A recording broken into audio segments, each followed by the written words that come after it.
Every full moon, when the last candle went dark behind the village windows and even the dogs refused to bark, a single light could still be seen drifting through the mist. It was never bright, never hurried. Just one lonely lantern moving toward the oldest bridge in the kingdom of Eldoria. The bridge had stood there longer than anyone could remember. Its grey stones were worn smooth by centuries of rain, wind, and forgotten footsteps. Moss clung to its sides like old memories, and the river beneath whispered day and night as though carrying secrets too heavy for the world above. No one crossed it after sunset. Not because the bridge was broken. Because of the stories. Children were warned that spirits wandered there beneath the full moon. Travelers claimed they had heard wolves singing where no wolves should have lived. Some swore they had seen silver eyes watching from the fog before disappearing without a sound.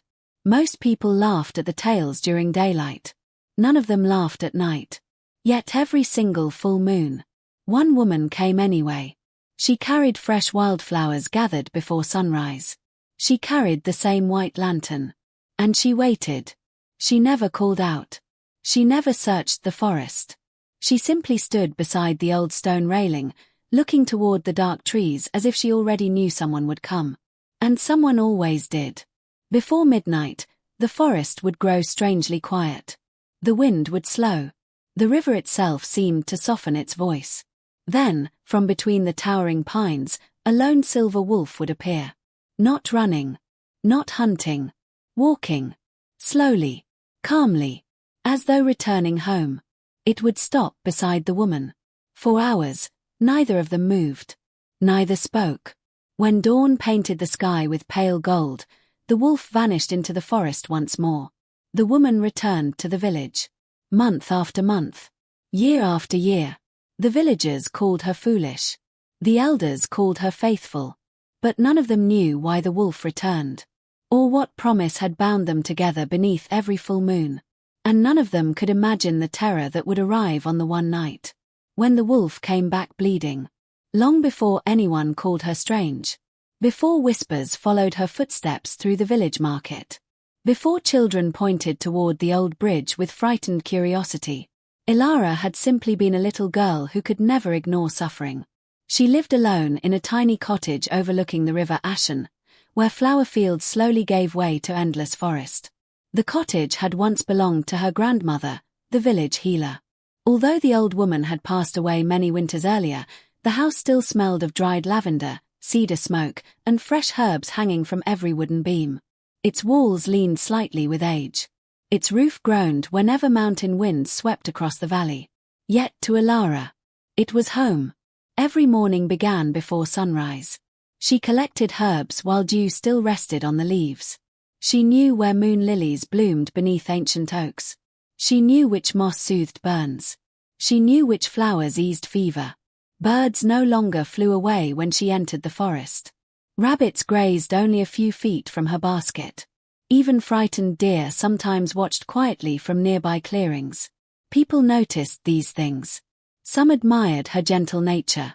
Others whispered that nature listened too closely whenever she walked. Ilara ignored both praise and gossip. Kindness had never required an audience. By afternoon she visited elderly neighbors, bringing warm soup or fresh bread whenever she could spare it. She accepted little in return. Sometimes only a smile. Sometimes nothing at all. She believed kindness, once given freely, always found its way back. She simply never expected how true that belief would become. The oldest villager was a man named Rowan. His beard had turned as white as mountain snow, and his back had bent beneath nearly 80 winters. Every evening he sat outside the village mill carving little wooden birds. Most people hurried past him. Ilara always stopped. She listened to stories no one else had patience to hear. Stories about forgotten kings. About wolves that once guarded the kingdom instead of frightening it. About moonlit forests where humans and beasts shared the same campfires. The younger villagers laughed whenever Rowan spoke.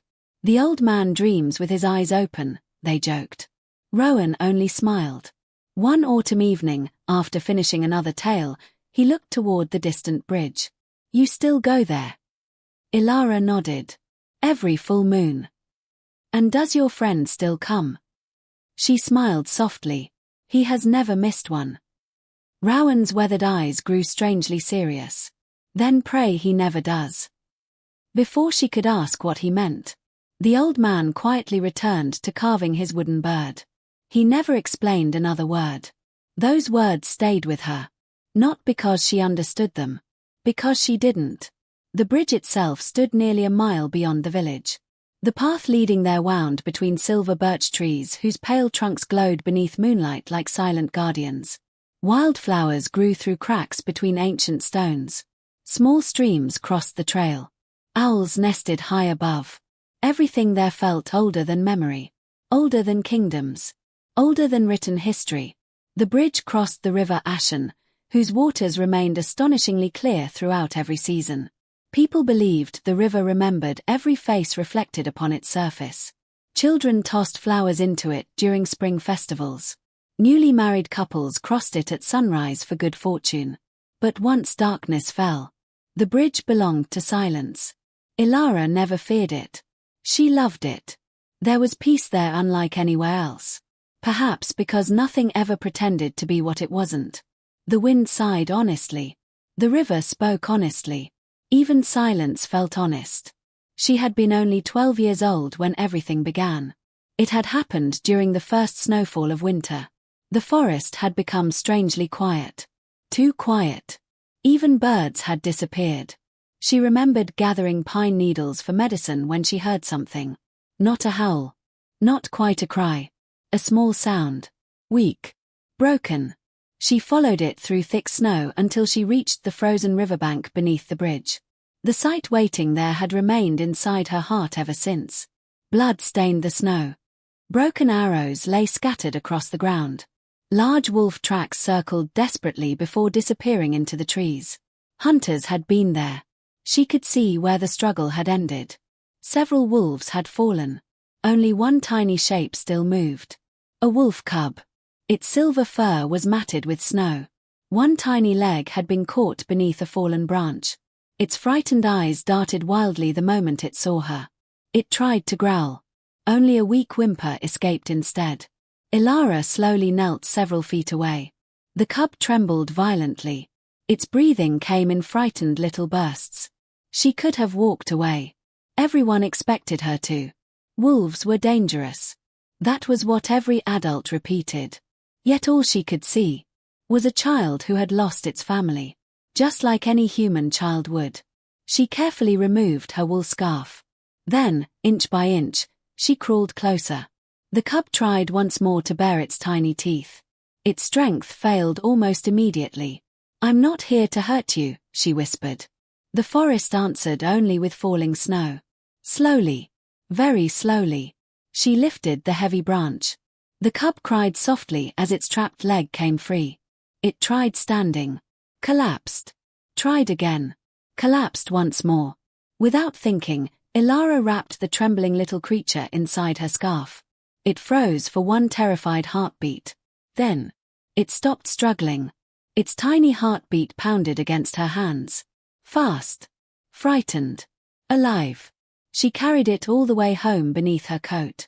For nearly 2 weeks, the little wolf remained inside her cottage. She cleaned its injured leg every morning. Fed it warm goat's milk.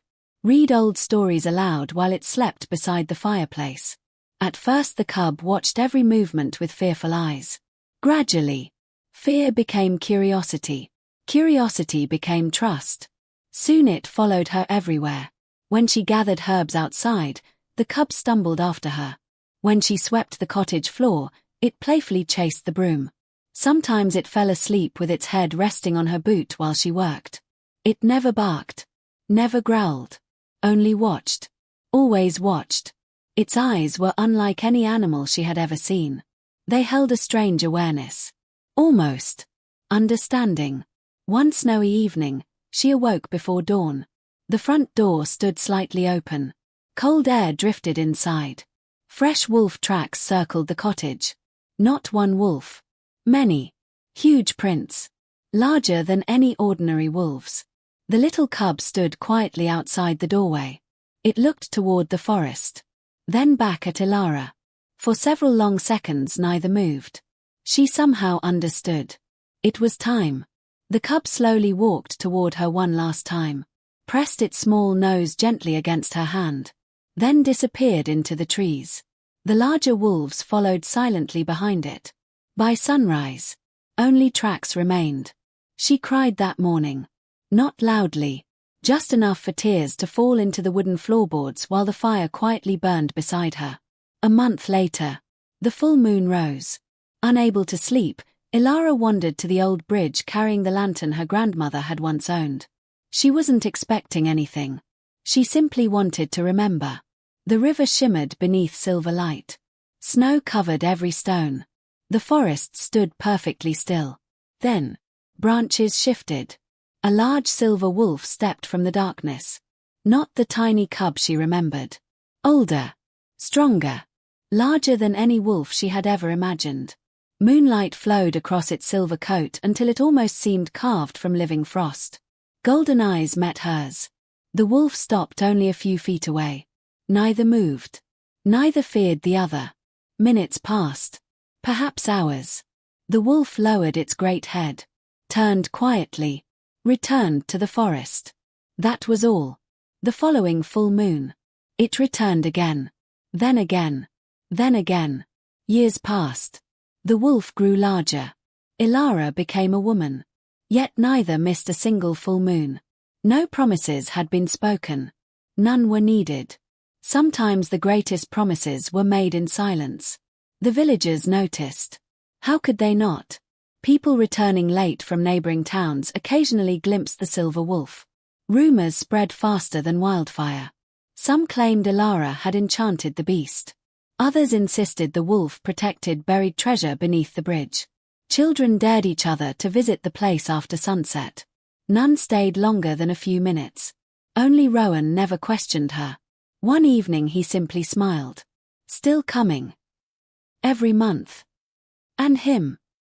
She looked toward the distant forest. Every month. The old man nodded slowly. Then the old stories may not be finished after all. Autumn slowly surrendered to winter once more. Clouds covered the mountains. The wind sharpened. The river carried thin sheets of drifting ice. As another full moon climbed above Eldoria, Ilara prepared as she always had. She placed fresh white flowers inside a woven basket, trimmed the lantern wick, wrapped herself in her thick wool cloak. The familiar walk toward the bridge felt strangely different. The forest had fallen silent much earlier than usual. Even the owls refused to sing. Halfway down the path, she noticed broken branches scattered across the ground. Fresh hoof prints. Boot prints. Too many. Someone had passed recently. Soldiers. Her grip tightened around the lantern. Cold unease settled quietly inside her chest. When she finally reached the bridge, she waited. The moon climbed higher. Midnight came. Still nothing. For the first time in 12 years. The silver wolf did not appear. The wind suddenly carried the faint scent of blood. Then, from deep within the darkness, something staggered out of the trees. The great silver wolf. Its once brilliant coat was soaked with crimson. One shoulder had been pierced by a broken black arrow. Its breathing came in painful, uneven gasps. Each step looked like it might be its last. Yet somehow, it had still come back.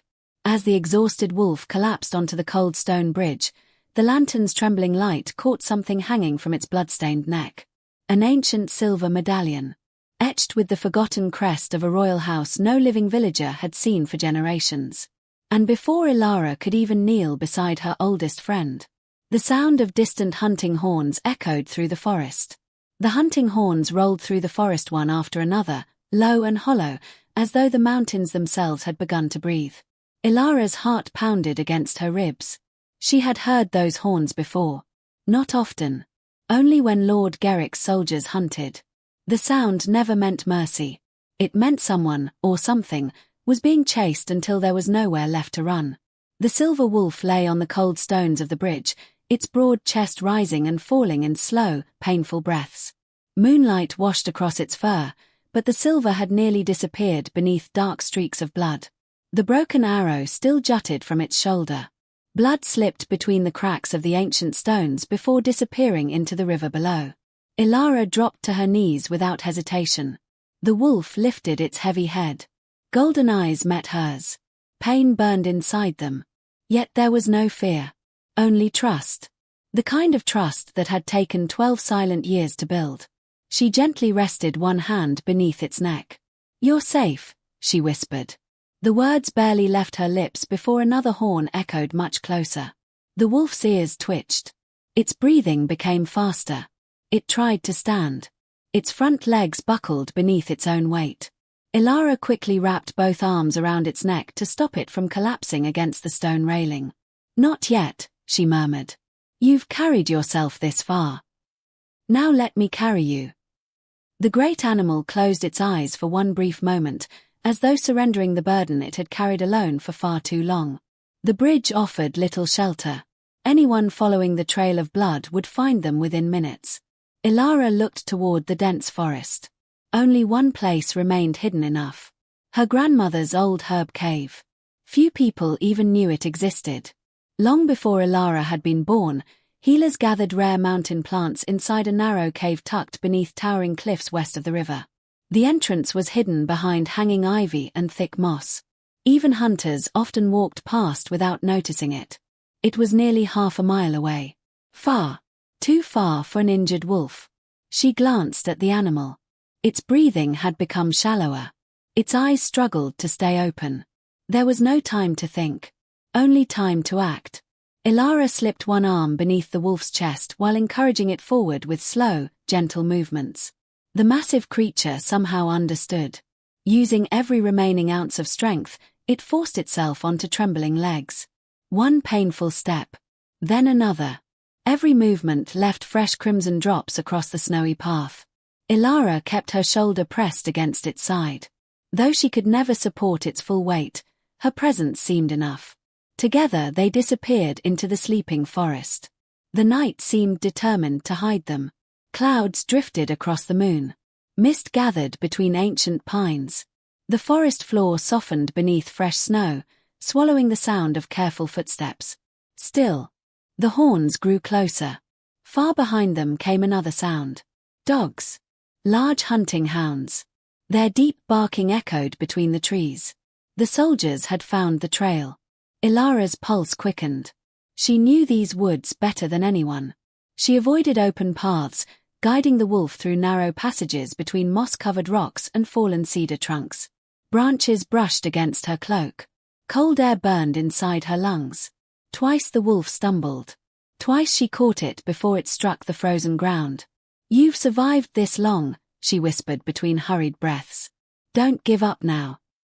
The wolf answered only by continuing forward. Its determination frightened her almost as much as the hunters behind them. Whatever burden this creature carried, it refused to abandon it. At last the ivy-covered cliff appeared. Ilara pushed aside the thick curtain of vines. Behind them waited a narrow opening barely large enough for a person to crawl through. The wolf hesitated. Its enormous body seemed far too large. Yet somehow, inch by inch, it squeezed inside. Ilara quickly followed. The entrance disappeared once she pulled the vines back into place. Darkness surrounded them. She lit a small oil lamp kept inside a weathered stone niche. Warm amber light filled the cave. The familiar scent of dried herbs wrapped gently around her. Bundles of sage hung from the ceiling. Clay jars lined rough stone shelves. A small spring trickled quietly from the cave wall into a shallow basin. Her grandmother had prepared this place for emergencies decades ago. Tonight, it became a sanctuary. The wolf collapsed beside the spring. It no longer had strength to stand. Ilara carefully cut away the fur surrounding the wound. The arrow had entered high in the shoulder. Fortunately, it had missed the heart. Unfortunately, the shaft had snapped. Jagged wood remained buried inside. She reached for her leather medicine pouch. Inside lay everything she owned. Small knives. Needles carved from polished bone. Thread made from horsehair. Healing herbs. Honey. Willow bark. Dried mountain leaves that slowed bleeding. Not enough. But hopefully enough. She placed one trembling hand against the wolf's neck. "I know this will hurt." Golden eyes slowly opened. The great animal looked directly into hers. Then, without hesitation, it lowered its head onto the cave floor, waiting, trusting. Ilara swallowed the lump rising in her throat. Slowly, she gripped the broken shaft. "Forgive me." She pulled. The wolf's body became rigid. Its claws scraped against stone. A deep growl rolled through the cave. Not at her. At the pain. The arrow finally slid free with a sickening sound. Blood poured from the wound. Ilara immediately pressed folded linen against it. Fresh herbs followed. Then honey. Then tightly wrapped bandages. Minute after minute passed. Finally, the bleeding slowed. Only then did she allow herself to breathe. The wolf remained motionless. Its eyes stayed open. Watching her. Always watching. Morning light filtered softly through tiny cracks above the cave entrance. Snow continued falling outside. Inside, silence settled peacefully. Ilara awoke leaning against the stone wall. Sometime during the night she had fallen asleep beside the wolf. The first thing she noticed. The wolf was gone. Her heart nearly stopped. She jumped to her feet. Then froze. The silver wolf stood quietly near the cave entrance. Not leaving. Watching the snowfall beyond the vines. When it heard her footsteps, it slowly turned. The bandaged shoulder remained stiff. But the terrible weakness had faded. Its eyes looked brighter. Stronger. She smiled despite herself. "So, you've decided not to die." The wolf blinked once. Almost thoughtfully. A tiny sound escaped its throat. Not quite a growl. Not quite a sigh. Somewhere between gratitude and exhaustion. Ilara laughed softly. It was the first laugh the cave had heard in many years. As daylight spread across the valley, she examined the broken arrow more carefully. Black feathers. Steel tip. Dark oak shaft. Nothing unusual. Until she noticed the engraving. Burned into the wood near the base rested a small crest. A black wolf surrounded by twisted thorns. She recognized it instantly. Lord Gerrick. Governor of the Northern March. Even children feared hearing his name. His soldiers demanded impossible taxes. They seized farms. Confiscated forests. Anyone who resisted simply disappeared.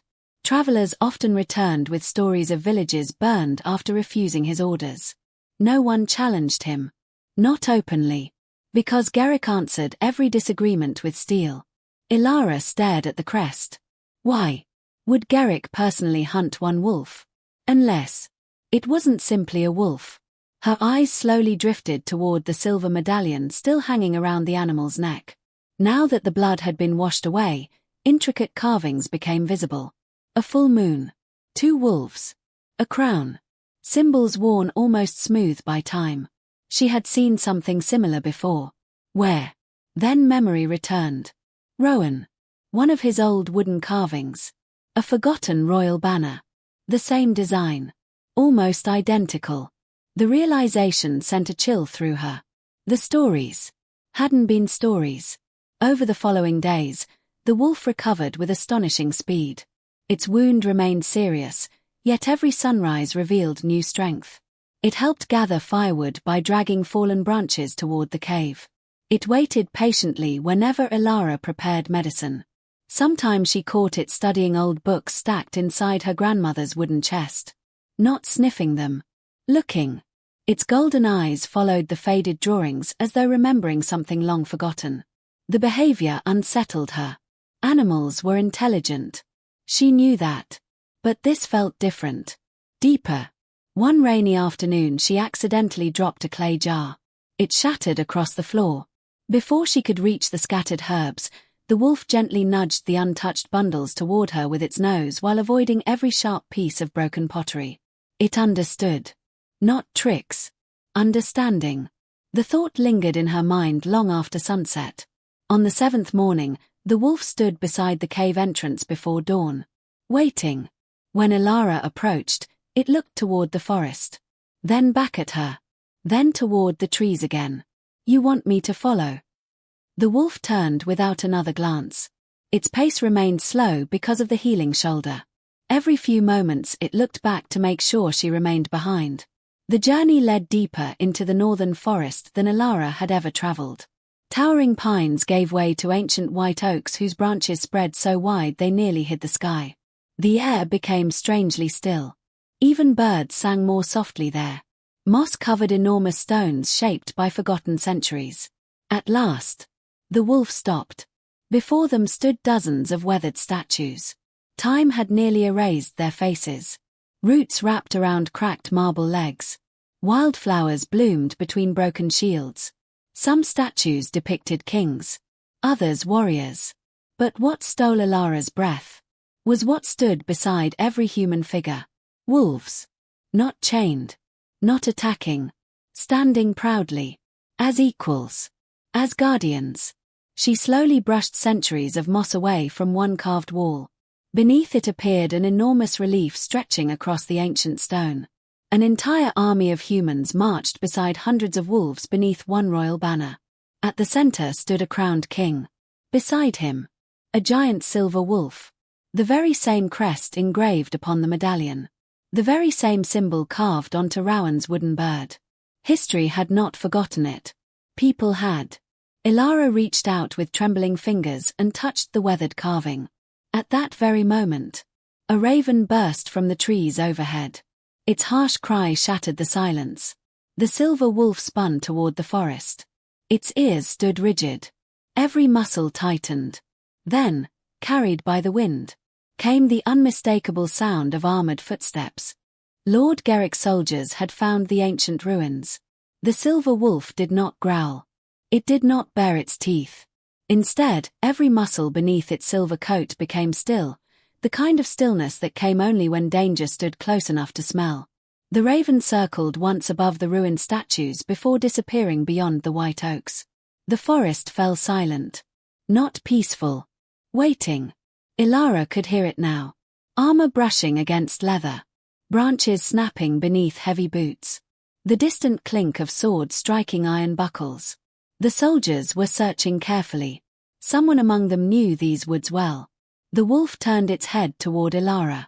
Its golden eyes held only one command. Follow. Without another heartbeat to spare, it slipped between two towering stone guardians whose weathered faces had watched over the forgotten sanctuary for centuries. Ilara hurried after it. Thick vines concealed a narrow passage winding between enormous roots. She squeezed through just as voices drifted across the clearing. There are tracks. Another answered. They end here. Boots crunched across fallen leaves only a few yards away. Ilara held her breath. The wolf pressed itself silently against the stone wall beside her. A soldier's shadow stretched across the entrance to the hidden passage. For one terrifying moment she thought he had seen them. Instead, another voice called from deeper within the ruins. Captain, look at these carvings. The shadow disappeared. Moments later came mocking laughter. Old fairy tales. Leave the stones. We're hunting wolves, not ghosts. The footsteps slowly faded. Only after the forest swallowed every sound did Ilara finally release the breath she had been holding. The wolf started forward once more. The hidden passage sloped gently downward beneath the roots of the ancient white oaks. The air became cooler. Moist earth replaced the scent of pine. Tiny streams trickled through cracks in the stone, their soft music echoing through the darkness. After several minutes, the narrow tunnel opened into a cavern so vast that Ilara instinctively stopped walking. Hundreds of pale crystals hung from the ceiling. Moonlight slipped through natural openings high above, causing the crystals to glow with a soft silver light. The entire chamber shimmered like frozen stars. Ancient pillars surrounded a circular hall carved directly into the mountain. Every pillar bore the same forgotten crest. A full moon. 2 wolves. A crown. Stone benches lined the walls. An enormous fire pit occupied the center, though cold ash suggested it had not burned in many years. Yet the place did not feel abandoned. It felt remembered. The silver wolf walked to the middle of the chamber, then lowered its head. One by one, shapes emerged from the shadows. Not soldiers. Wolves. Old wolves. Young wolves. Grey wolves with scars crossing their muzzles. White wolves with clouded eyes. Black wolves whose movements remained graceful despite countless battles. None growled. None advanced. They simply watched Ilara. Dozens of golden eyes reflected the crystal light. Any other traveler would have fled. Ilara slowly lowered her lantern. One elderly wolf stepped forward. Its muzzle had turned almost completely white with age. Instead of sniffing her, it gently bowed its head. A second wolf copied the gesture. Then a third. Soon the entire chamber moved as one. Every wolf lowered its head before the village healer. Ilara's fingers trembled. She had never asked for this trust. She had only offered kindness. The silver wolf looked at her quietly, almost proudly, as though introducing an old friend to a family long hidden from the world. A soft cough echoed from the far side of the chamber. Ilara turned. An old man emerged from behind one of the crystal pillars. He leaned heavily upon a carved staff fashioned from white oak. His beard reached nearly to his waist. His cloak had been sewn from faded grey wool, patched so many times that no two pieces matched anymore. Yet despite his age, his blue eyes remained bright, sharp, full of life. The wolves stepped aside as he approached. "They have waited a very long time to meet you," he said gently. His voice carried the calm weight of someone who had spent years speaking more to forests than to people. Ilara stared in surprise. "You know me?" The old man smiled. "I have known of you since the winter you carried a frightened cub home beneath your coat." Her breath caught. "You watched?" "No." He shook his head. "They did." He rested one weathered hand upon the shoulder of the silver wolf. He never stopped speaking of the girl who chose mercy when the world chose fear. Ilara looked at the great wolf. The animal lowered its eyes, almost embarrassed. A warm smile touched her face. "So it was you." The old man nodded. "The cub survived because of you. The kingdom may survive because of him." He introduced himself simply as Sorellen. No title. No family name. Only Sorellen. He was the last keeper of the Moon Sanctuary. For generations, his family had protected the forgotten history of Eldoria after ambitious rulers erased it from books and monuments alike. "History," he said quietly while guiding Ilara through the ancient hall, "is easy to destroy. Memory is much harder." He stopped before an enormous stone mural stretching nearly 20 feet across the cavern wall. Unlike the broken carvings outside, this one remained untouched. Crystal light revealed every detail. Ilara stepped closer. She forgot to breathe. The mural showed a magnificent kingdom unlike anything she had imagined. Towering castles rose beneath snow-covered mountains. Wide rivers sparkled through peaceful valleys. People worked fields while wolves guarded their children. Hunters walked beside enormous silver guardians instead of chasing them. Kings wore no crowns of gold. Only silver circlets shaped like intertwined wolf branches. At the center stood one man. Young. Strong. Kind-faced. His hand rested upon the head of a giant silver wolf. Sorellen's voice softened. "King Aldrin. The last true ruler of the Moon Kingdom." Ilara studied the carving. "He looks nothing like a conqueror." Sorellen smiled sadly. "That is because he never wished to conquer. He wished to protect." The old keeper slowly traced one weathered finger across the mural. Many centuries ago, humans and wolves were not enemies. They protected one another. The wolves guarded villages from creatures that wandered down from the frost mountains. The people cared for injured packs during hard winters. Together they built the safest kingdom this land has ever known. Ilara listened without interrupting. Outside, wind whispered softly through cracks in the stone. Inside, every wolf remained perfectly still. Then came greed. Sorellen continued. One ambitious lord wanted more power than the king would allow. He feared the wolves because they could never be bribed. They remained loyal only to honor. So he spread lies. He claimed wolves carried curses. He claimed they planned to destroy mankind. Little by little, fear replaced trust. He looked toward the silver wolf. The first betrayal began with one arrow. Ilara glanced at the healing wound. Her stomach tightened. Garrick.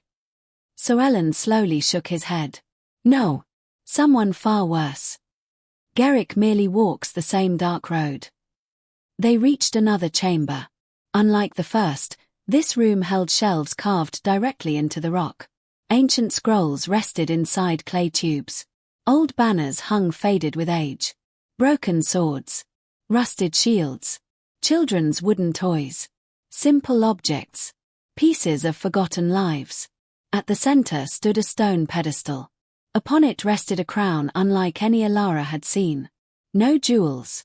No glittering gold. Only silver branches woven together, surrounding a single moonstone that glowed faintly beneath the crystal light. The crown of Ashen Moon, Soellen whispered. No king has worn it for nearly 400 years. Ilara's eyes drifted toward the silver wolf. Then back to the crown. A quiet realization slowly settled inside her. The medallion. Soellen nodded. The same royal house. The wolf stepped beside the pedestal. Its head lowered toward the crown. Not possessively. Respectfully. As though greeting an old friend. That evening the sanctuary came alive. For the first time in many years, fire burned once again inside the great stone pit. The warm glow danced across crystal walls. Women and men emerged from hidden tunnels deeper within the mountain. There were fewer than 30 in all. Old guardians. Herbal healers. Shepherds. Orphans rescued from villages destroyed by Garrick soldiers. Some had lived beneath the sanctuary for decades. Children laughed quietly while wolf pups chased one another around the pillars. An elderly woman served thick vegetable stew with warm barley bread. Simple food. Yet after days inside the cave, it tasted like a feast. Ilara realized something that filled her heart with unexpected warmth. These people were not hiding because they feared the world. They were preserving something beautiful until the world was ready to remember it. Late that night, after everyone else had fallen asleep, Ilara found the silver wolf sitting alone near an opening overlooking the valley. Moonlight covered its silver coat like fresh snow. She sat beside it without speaking. Far below, tiny village lights flickered like distant stars. For several peaceful minutes neither moved. Finally she reached toward the royal medallion hanging from its neck. The wolf remained perfectly still. Her fingers brushed the cool silver. Tiny runes surrounded the edge. Words too old for her to understand. "I wish I knew who you really are," she whispered. The wolf slowly turned its head. Its golden eyes reflected the moon. For just a heartbeat, something impossible happened. The shape of a human face seemed to flicker inside those ancient eyes. Not clearly, only like a reflection upon moving water.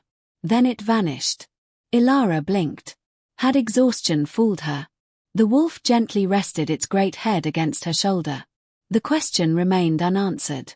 Before sunrise, the peace of the sanctuary shattered. A deafening boom echoed through the mountain. Dust rained from the ceiling. Children screamed. Wolves leaped to their feet.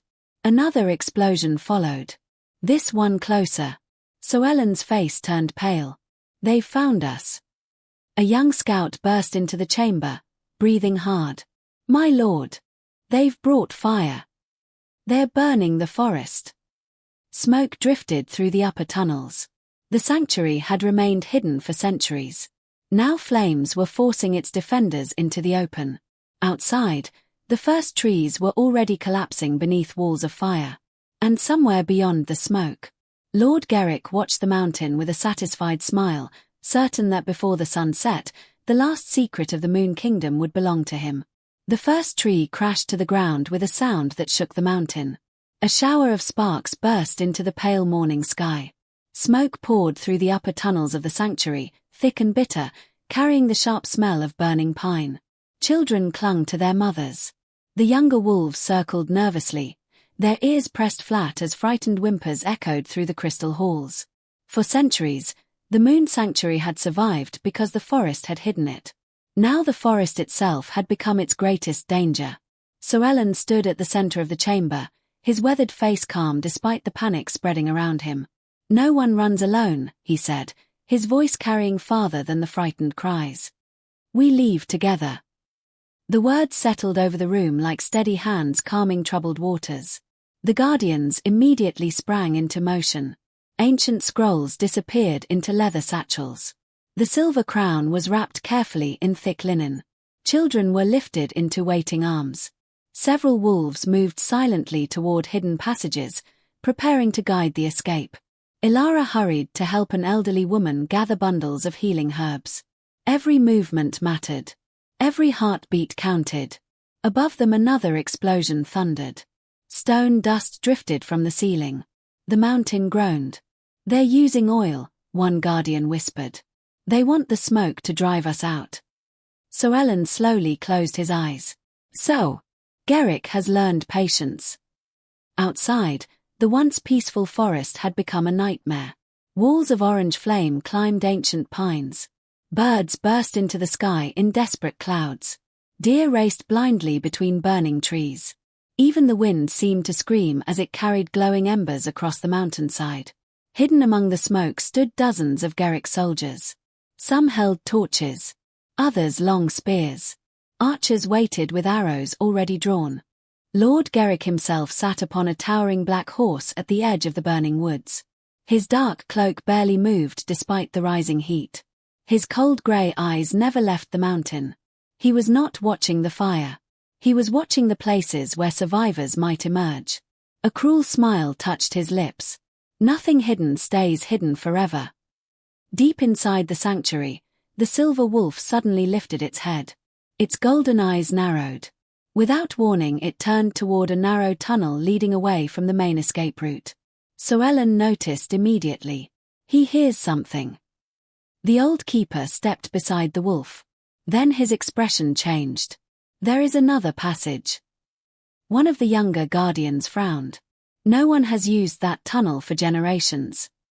Exactly. Soellen nodded. They will never expect it. He turned toward Ilara. You stay beside him. She looked surprised. What about you? I know these halls. His smile carried quiet sadness. And someone must delay the soldiers. Ilara immediately shook her head. No, you'll come with us. The old man gently placed both hands upon her shoulders. His fingers trembled with age, yet his voice remained steady. My journey has been long. Yours has only begun. Before she could answer, he slipped a small leather pouch into her hand. Inside lay an old bronze key. Its surface had been polished smooth by countless years. When the time comes, you'll know which door it opens. The escape began. One by one the survivors disappeared into the forgotten tunnel. It was narrower than the main passages.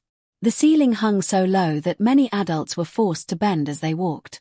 Water dripped steadily from ancient stone. The air smelled of damp earth and moss. The silver wolf remained at the front. Its movements were slower than usual. The wound in its shoulder had healed, but not completely. Every few steps it paused to listen. Behind it came Ilara carrying one frightened little girl whose family had been lost months earlier. The child buried her face against Ilara's shoulder. Will the fire find us? Ilara gently brushed loose strands of hair from the girl's forehead. No. The answer came softly, yet inside. She prayed it would become true. Far behind them, steel struck stone. The soldiers had entered the sanctuary. Their shouting echoed through the mountain. Torches flickered wildly against crystal walls. The once peaceful refuge filled with harsh voices and crashing footsteps. Soellen remained standing alone inside the great chamber. His staff rested firmly against the stone floor. Lord Garrick slowly entered through the smoke. His polished black armor reflected the firelight. His expression held neither anger nor excitement. Only cold satisfaction. So, he looked around the crystal hall. The fairy tales were real. His eyes settled upon Soellen. You've guarded these ruins well. Soellen answered quietly. I guarded truth. Garrick laughed. Truth belongs to whoever survives. He stepped closer. Tell me where the Alpha is. Silence. Garrick's smile disappeared. I asked politely. Still. Soellen said nothing. The old keeper simply looked toward the empty fire pit where generations had gathered before him. His silence irritated Garrick far more than any insult. The governor drew his sword. Its polished blade reflected the crystal light. "You would die for wolves." Llewellyn finally looked back at him. "No." His tired eyes shone with quiet conviction. "I would die for what kind people become when they stop fearing one another." For the first time, even some of Garrick's own soldiers hesitated. One young guard lowered his eyes. Another shifted uneasily. Garrick noticed. His face darkened. With one swift movement, the sword flashed. Llewellyn collapsed without another word. His staff rolled across the stone floor before coming to rest beside the dying fire. The sanctuary had lost its final keeper, but not its purpose. Hours later, the hidden tunnel finally opened beneath towering cliffs overlooking an untouched valley. Fresh mountain air rushed toward them. Children gasped with relief. The wolves emerged one after another, shaking dust from their coats. Behind them, smoke still climbed into the sky. Ilara stood at the cliff's edge. From there she could see the distant mountain. Black smoke swallowed the place that had protected so many lives. Tears quietly filled her eyes. She never saw Llewellyn fall. Yet somehow, she knew. The bronze key remained tightly closed inside her hand. The old keeper's final gift suddenly felt heavier than iron. The silver wolf stepped beside her. Without looking away from the burning mountain, she rested her trembling hand against its neck. "We'll remember him." The wolf slowly lowered its head, as though making the same promise. For the next several weeks, the survivors never remained in one place for long. They traveled through forgotten valleys where frost covered tall grass until midday. They crossed narrow wooden bridges hanging above roaring rivers. They slept inside abandoned shepherd huts hidden among snow-covered hills. Every village welcomed them differently. Some closed their gates. Fear traveled faster than kindness. Others quietly shared bread, blankets, and warm soup after seeing hungry children walking beside wolves that harmed no one. Rumors spread across Eldoria. Some claimed monsters wandered the mountains. Others whispered that the ancient guardians had returned. Lord Garrick encouraged every lie. He placed rewards upon wolf pelts. He promised gold to anyone revealing Ilara's location. Soon hunters who had never cared about wolves suddenly filled the forests. Not because of hatred, because of greed. Winter arrived early. Snow covered the kingdom in silent white. The roads became nearly impossible to travel. One freezing evening the survivors reached the tiny village of Briar Hollow. Only 12 cottages surrounded a weathered chapel. Smoke drifted peacefully from stone chimneys. Children built snow figures beside frozen wells. Everything looked untouched by war, until they noticed the wolves. Doors slammed shut. Curtains closed. Mothers hurried children indoors. Only one old blacksmith remained standing. His hands were blackened by years beside the forge. He studied the silver wolf for a long moment. Then his eyes found Ilara. "You healed my grandson." She remembered him immediately. The little boy had nearly died from fever the previous spring. The old man slowly stepped aside. "My fire is small." He looked toward the frightened children walking behind Ilara. "But it is warmer than the snow." That single act of kindness changed everything. Soon another family opened their barn. Someone else brought blankets. An elderly widow prepared vegetable stew for everyone. Before long, people who had feared wolves watched in amazement as wolf pups played gently beside laughing children. One little girl dropped her wooden doll into the snow. Before she could reach it, a grey wolf carefully picked it up with its teeth and placed it back into her mittened hands. The child smiled. The wolf wagged its tail once. Fear cracked. Only a little. But enough. That night the village gathered inside the blacksmith's workshop. The forge glowed softly. Outside, snow continued falling. The survivors shared stories. Not stories of revenge. Stories of rescue. Of wolves guiding lost travelers home.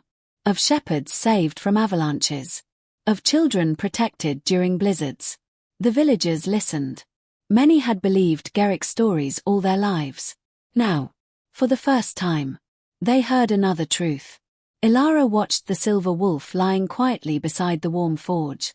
Its eyes remained fixed upon the dancing flames. She wondered what memories filled that ancient mind. How many kingdoms had those golden eyes witnessed? How many promises had they carried alone? Her thoughts drifted toward the bronze key resting inside her pocket.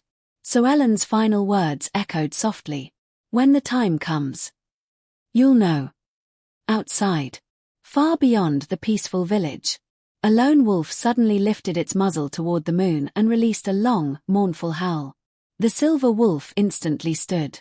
Its ears shot forward. Every wolf in the workshop froze. They all understood something the humans did not. The howl was not a greeting. It was a warning. And somewhere in the darkness, Lord Garrick had made his next move. The warning howl echoed across the frozen valley long after the sound itself had faded. Every wolf inside the blacksmith's workshop remained perfectly still. Their ears pointed toward the northern mountains. Their noses lifted into the air. Even the youngest pups, who moments before had been tumbling through piles of straw, quietly pressed themselves against their mothers. The fire continued to crackle. Outside, snowflakes drifted gently through the darkness. Yet inside the room, warmth had vanished. The old blacksmith slowly lowered the hammer in his hand. What did they hear? No one answered. Ilara looked toward the silver wolf. Its golden eyes no longer rested on the flames. They were fixed beyond the walls, beyond the village, toward something only it could sense. A low sound escaped its throat. Not anger, not fear, recognition. The sound carried the weight of terrible certainty. Before dawn, a lone rider arrived in Briar Hollow. His horse stumbled into the village square, exhausted from riding through the night. The young man nearly fell from the saddle before villagers rushed forward to catch him. His cloak was torn. One sleeve had been stained with dried blood. His face was pale beneath the frost. Ilara hurried outside carrying her medicine satchel. The rider struggled to speak. "They've..." He gasped for breath. "They've taken him." The words barely rose above a whisper. The silver wolf stepped closer. Its muscles tightened. "The governor." The messenger continued, "Laid a trap in Frostpine Pass. He used wounded sheep to lure the wolves. Many escaped. But the great silver one stayed behind so the others could flee." The messenger swallowed painfully. "He fought alone. I've never seen anything like it." His eyes stared somewhere far away, still trapped inside the memory. They covered the valley with arrows. He kept standing. They chained him. The silence that followed seemed to freeze the air itself. The silver wolf before them had not been captured. Everyone turned toward the great animal. For the first time, its body began to shimmer. Only slightly, like moonlight trembling across moving water. Then the strange glow disappeared. The messenger stared in confusion. "No." His voice trembled. "It wasn't this one. The one they captured wore the same medallion." Ilara felt her heartbeat stumble. She looked at the wolf beside her, then at the royal medallion resting against its chest. Another impossible thought entered her mind. There wasn't one. There were two. So Ellen's words suddenly returned with startling clarity. The last Alpha Guardian. Not the Alpha King. She had misunderstood. The silver wolf standing beside her all these years had never claimed to be the king. It had been protecting him. Protecting someone else. The realization settled over her like fresh snow. Everything suddenly made sense. Why the Guardian always led instead of ruled. Why it watched. Why it waited. Why it never left her side. It had been preparing. Waiting for the day she would be needed. The old wolf slowly turned toward the mountains. Its eyes reflected quiet sorrow. Not for itself. For the one it had failed to protect. Ilara gently rested her hand upon its shoulder. "We're bringing him home." The Guardian looked into her eyes. For one silent moment, the years between them disappeared. The frightened cub she had once carried beneath her coat still lived somewhere inside those ancient golden eyes. The journey to Frostpine Fortress began before sunrise. No army marched behind Ilara. Only ordinary people. The blacksmith carried his heavy hammer. Shepherds brought ropes and sleds. Farmers carried axes meant for chopping wood, not killing men. Women packed food and medicine. Children remained safely behind in the villages. And through the forest, the wolves came. One pack. Then another. Grey, white, black, old, young. They emerged quietly from every corner of the kingdom. No howls. No display of strength. Only silent determination. Birds flew above them. Deer stepped aside without fear. Even the wind seemed to move with them. Word spread from village to village. People opened doors to watch the strange procession. Some joined. Others simply bowed their heads as it passed. For the first time in generations, humans and wolves traveled the same road together. 3 days later, Frostpine Fortress appeared upon the highest cliff in the north. Its black stone walls rose like frozen mountains. Watchtowers pierced the grey sky. Iron banners bearing Garrick's crest snapped violently in the winter wind. Below the fortress stretched a wide valley already crowded with people. Villagers had been forced to gather there. Garrick wanted witnesses. He wanted the kingdom to watch hope die. At the center of the valley stood an enormous wooden platform. Heavy chains hung from thick iron posts. And there, bathed in pale winter sunlight, stood the Alpha King. Even weakened by iron chains, he was magnificent. His silver coat had dulled beneath dried blood and frozen snow. Fresh scars crossed his powerful shoulders. His breathing remained slow, controlled. He refused to bow his head. Thousands watched him. Yet he looked only toward the distant mountains. As though waiting. As though believing. Someone would come. Lord Garrick stepped onto the platform dressed in polished black armor trimmed with dark fur. The crowd fell silent. His voice carried easily through the cold air. For centuries, he announced, our ancestors feared these beasts. They stole children. They cursed kingdoms. They brought endless suffering. Every sentence echoed across the valley. Many villagers lowered their heads. Some believed him. Some no longer did. Garrick raised one gloved hand toward the chained Alpha. This creature has hidden among us long enough. Today, the last Wolf King dies. He drew his sword. Its polished blade caught the pale winter sun. The executioner stepped forward. The valley became perfectly still. Then, a single white lantern appeared at the far end of the bridge leading toward the fortress. Heads slowly turned. One by one. Ilara walked alone. Snow crunched softly beneath her boots. The familiar lantern glowed gently against the winter storm. Behind her, the guardian wolf emerged from the mist. Then another wolf.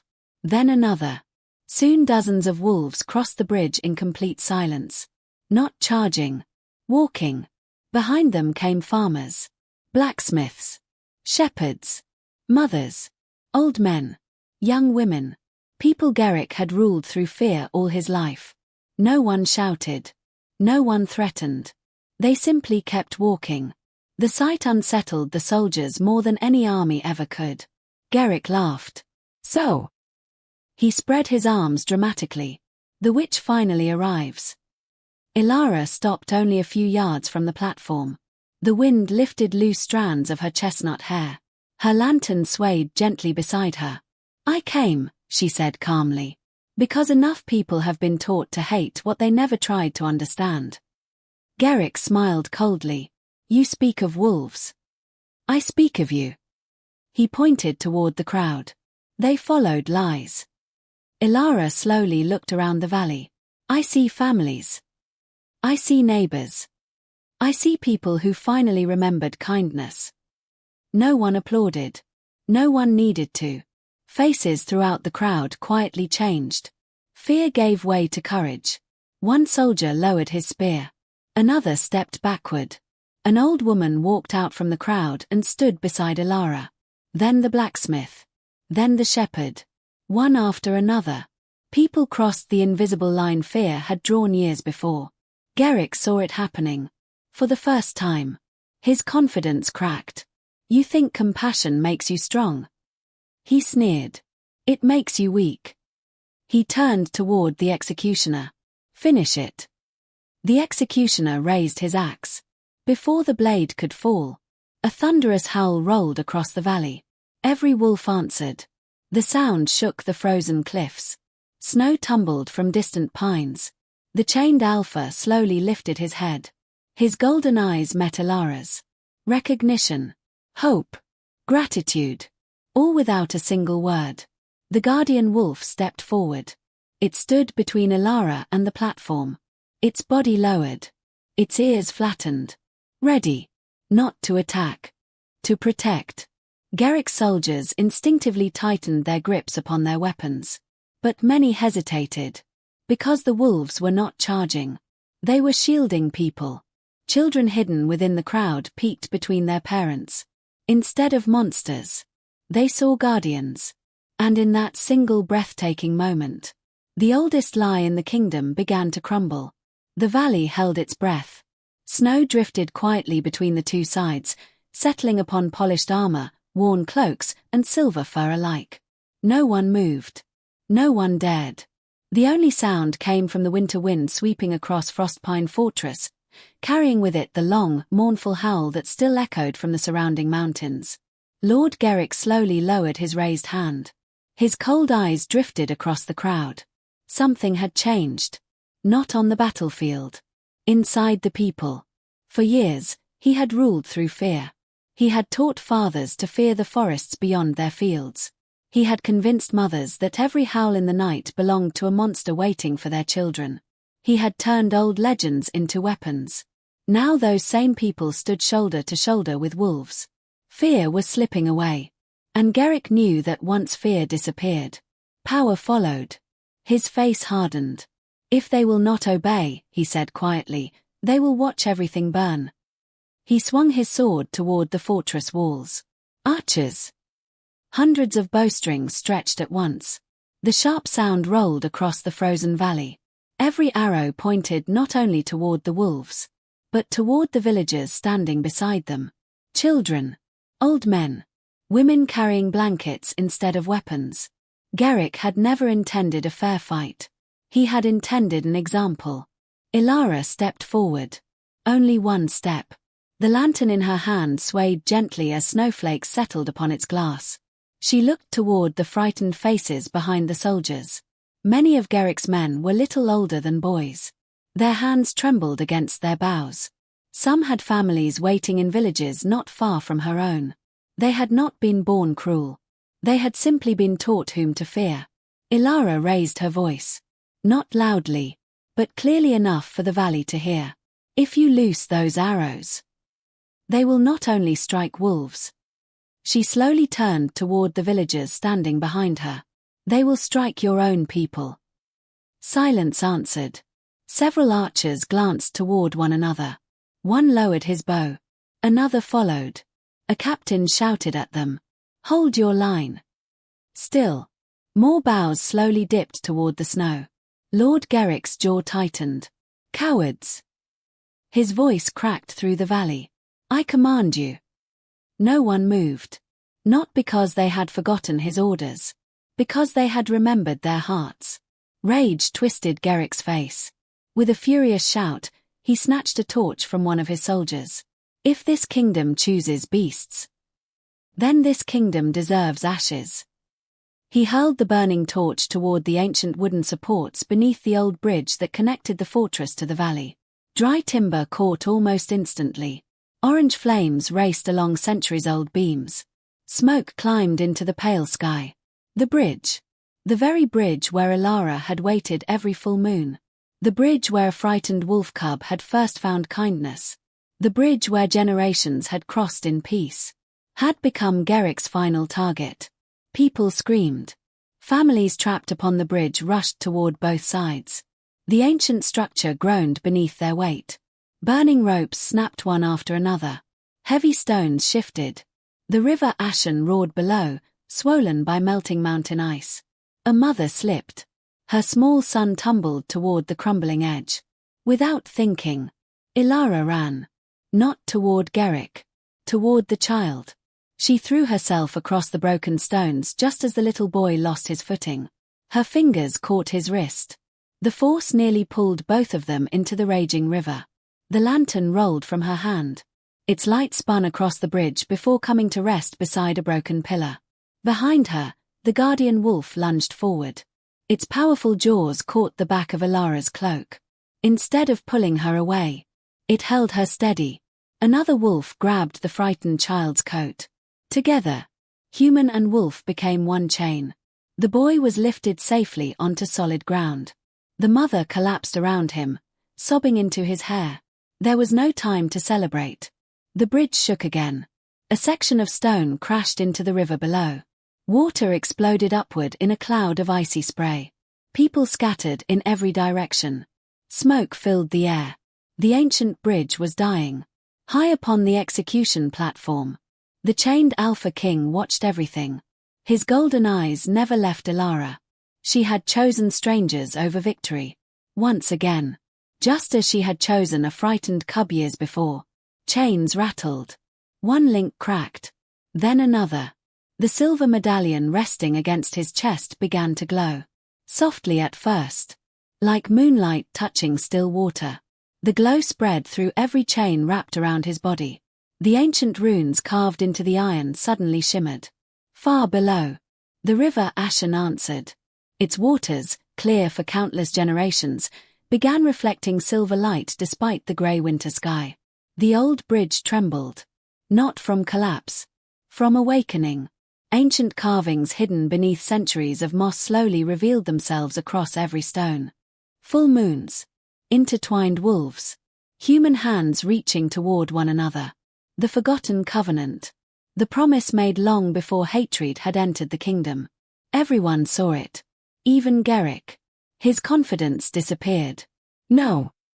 He whispered. No. The bridge had remembered. A beam crashed beside Ilara. The impact threw her hard against the ancient railing. Pain shot through her shoulder. Her vision blurred. She struggled to stand. The guardian wolf remained beside her, its body shielding her from falling debris. Then, the valley fell strangely quiet. The wind stopped. The snow no longer fell. The world itself seemed to pause. A single beam of moonlight broke through the heavy winter clouds.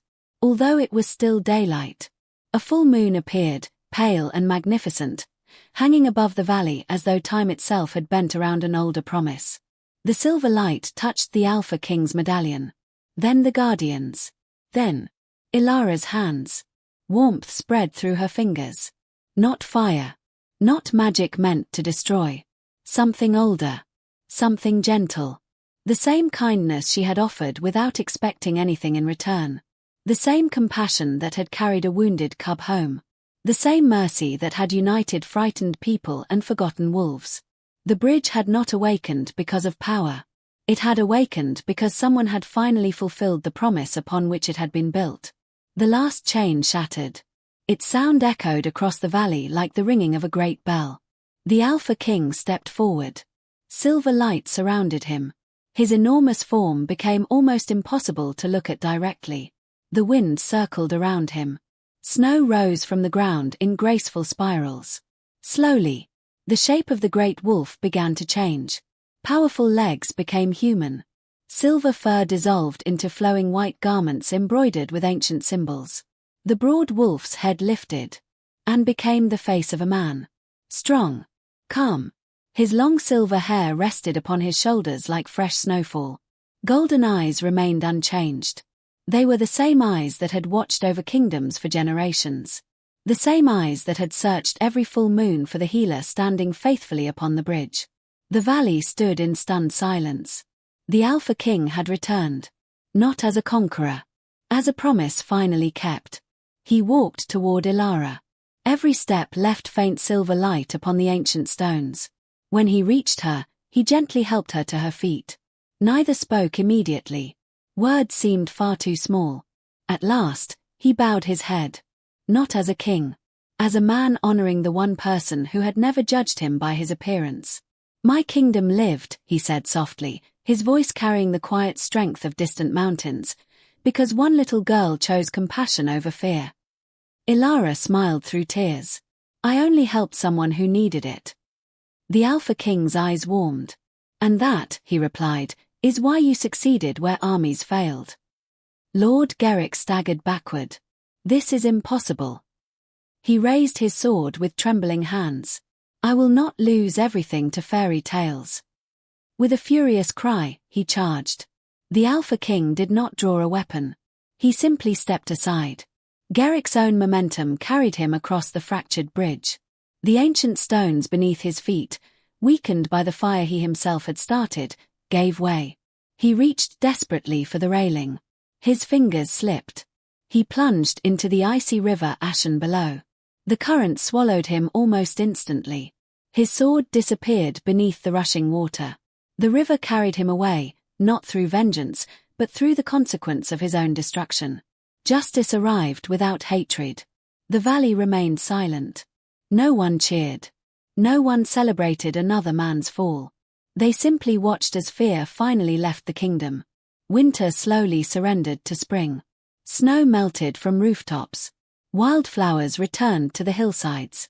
Birdsong once again filled the forests that had nearly been reduced to ash. The fortress no longer flew Gerrick's black banner. Instead, the ancient silver crest of the Moon Kingdom fluttered proudly above its towers. Its gates remained open. Travelers crossed freely. Taxes were lowered. Families returned to abandoned farms. The forests, once hunted without mercy, became protected lands where wolves and people slowly learned to trust one another again. The change did not happen in a single day. Trust never does.